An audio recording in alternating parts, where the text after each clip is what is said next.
If you search plyometrics on social media right now, you'll see hundreds of videos telling you to do this for plyometrics or do that for plyometrics, etc., etc. But most of them aren't plyometrics at all. So don't get fooled by what is said on the internet. Those plyometrics exercises you see, majority of them are just explosive or ballistic exercises. And that matters because if you don't understand the difference between plyometrics and ballistic exercises, you're not actually training for plyometrics, reactive strength, or the stretch shortening cycle. So in this video, I'm going to show you what real plyometrics actually are, how they differ from ballistic exercises, what true plyometric intent looks like, and how to actually coach them properly. By the end of this video, you'll be able to look at any exercise and instantly know is it plyometrics or just explosive. So let's talk about a bit of origins and true definition of plyometrics and how it did emerge to the SNC scene. So the term plyometrics originally comes from the Soviet sports scientist Yuri Verkhoshansky. In 1964, he published his first study in plyometrics known as the shock method of training. So he wasn't just describing jump training, he was describing a very specific neuromuscular training method designed to improve explosive reactive strength. The goal wasn't just to jump higher, the goal was to improve how quickly body could absorb force and then reproduce it. And what is actually a plyometrics? So those are exercises that train the stretch shortening cycle to improve reactive force and rate of force development via rapid eccentric concentric coupling. Much of our understanding of the stretch shortening cycle comes from work by researchers like Pavel Komi, who showed that the fast eccentric concentric coupling enhances force output through elastic energy and neuroreflex mechanisms. So stretch shortening cycle in simple terms, it is rapid eccentric loading when the muscle elongates, then that stored elastic energy is a very short transition phase, finishing with explosive concentric action when the muscle shortens. When these three combinations happen very quickly enough, the body can store elastic energy and use reflexive neural contributions to produce more force. If we even dive deeper into explanation, so stretch shortening cycle is natural muscle action where a rapid eccentric muscle lengthening is immediately followed by a concentric muscle shortening contraction, enhancing force and power output. It utilizes stored elastic energy and reflex activation to improve efficiency and performance in movements like jumping or sprinting. And if you want to outline this as a scientist or a researcher, so the serous elastic component, mainly the tendon, lengthens and stores elastic strain energy when the muscle tendon unit is rapidly stretched during the eccentric phase. The stored energy is then returned during concentric phase as the tendon recoils, contributing to force and power output. The contractile component produces active muscle force, while the serous elastic component stores and releases the elastic energy in parallel with this. In fast stretch shortening cycle jumps, the rapid eccentric concentric transitions allow efficient storage and return of elastic strain energy through serous elastic component. So here we have it. Now you can explain this to your friends in a scientific way. The biggest misconception online is people think plyometrics just mean jumping, but not all jumping is plyometrics. Most of what you see online labeled as plyometrics is actually ballistic power training. And ballistic training is great, don't get me wrong, and it's extremely useful too, but it's not the same adaptation as plyometrics. So what are the ballistic exercises that I'm talking about? Well, in short, so their focus is concentric power. It takes time to produce force, rest between reps, and not dependent on fast stretch shortening cycle. So examples of it could be box jumps, jump squats, broad jumps with reset, and medicine ball throws. And definitely don't get me wrong, these are great exercises, but they are not true plyometric exercises that you see online.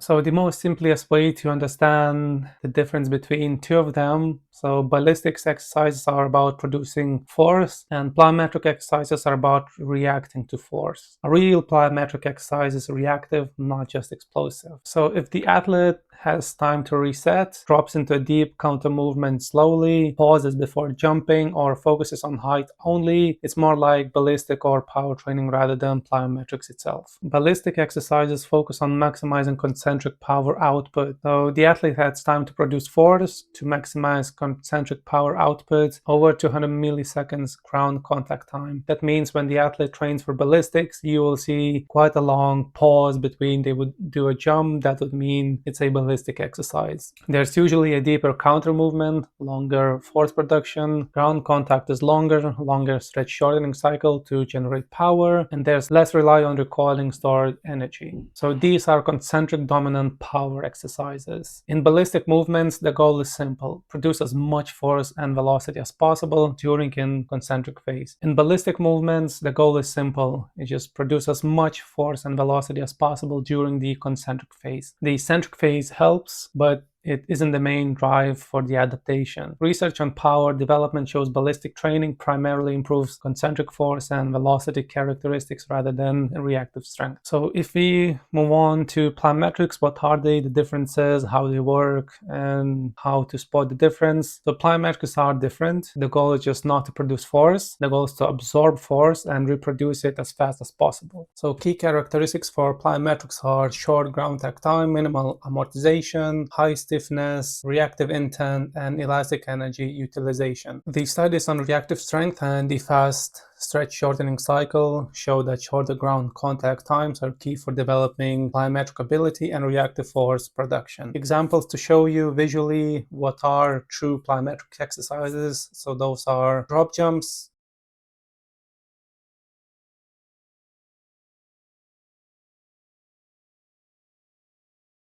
reactive hurdle hops, pogo jumps,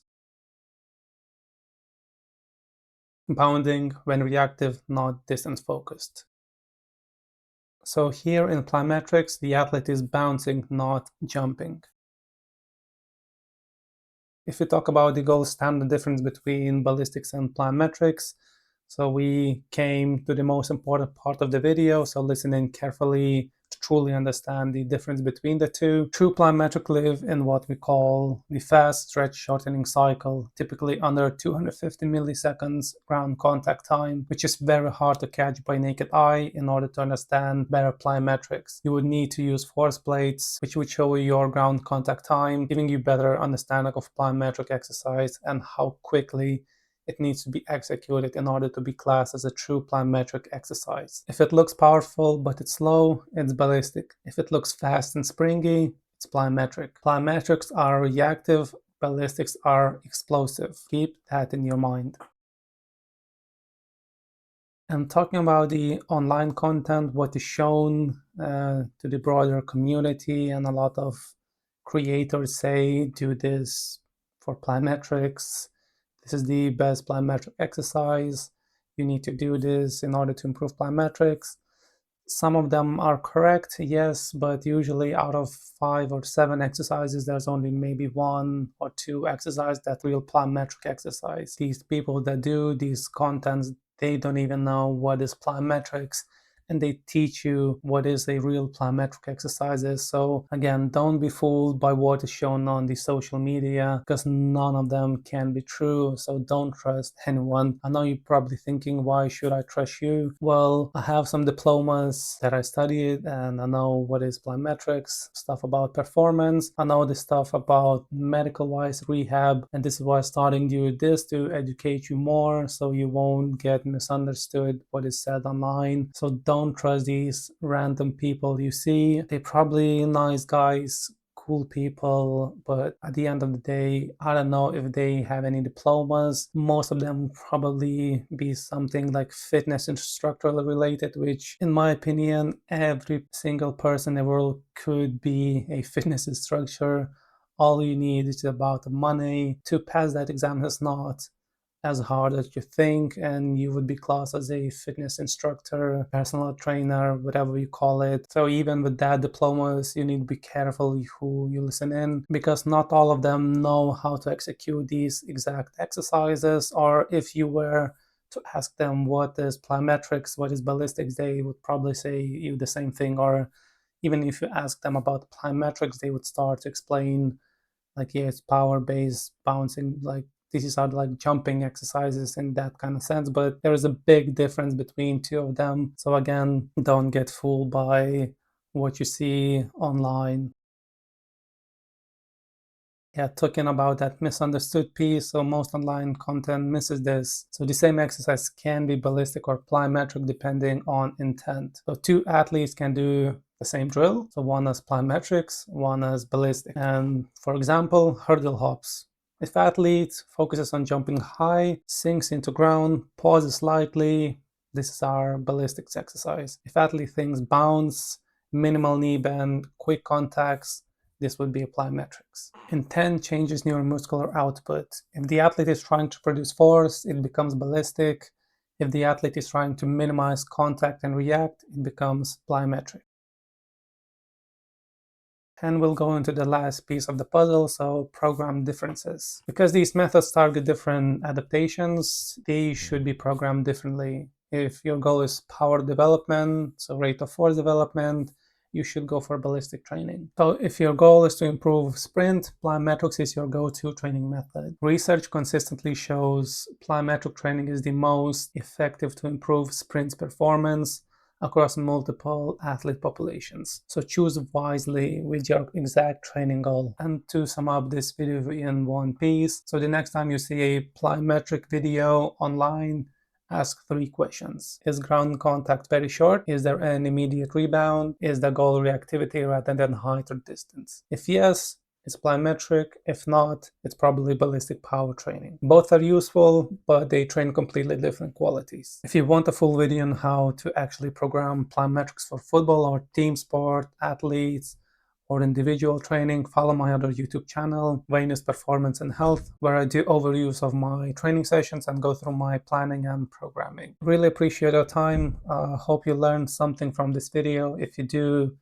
drop a like, leave a comment, share with your friends. If someone asks you what is plyometrics, you would already know it, so you can tell them that is that plyometric trainings or what. If they say yes, this is plyometrics, but you definitely seen them doing a ballistic exercise, now you can explain it that this is not a plyometric exercise, this would be classed as ballistics. So make sure you are up to date with every news, other knowledge, and make sure you don't listen to what it says on the social media. Yes, I know I'm here too. I'm on social media trying to talk to you and explain, but I'm doing in a very professional manner. I am showing some researches for you, some videos. So these are not just made up points out of my head. This is the research. These are the scientists that done, researchers that done, they spend their time and money on this research, and they are developed for every person in the world to understand what is plyometrics, what is ballistics. So better listen to what our research is saying, because they study it for so many years to produce that research. So trust what it says in the literature rather than what is said by some random guy on the social media, or just random girl on the social media with leggings on, and she's like, yep, this is plyometrics. Don't believe what is actually said on the social media. If you think I'm doing a good job in explaining to you like in a broader way the differences between two, so please subscribe and more of these will come. Thanks again for watching, and I'll see you in the next videos.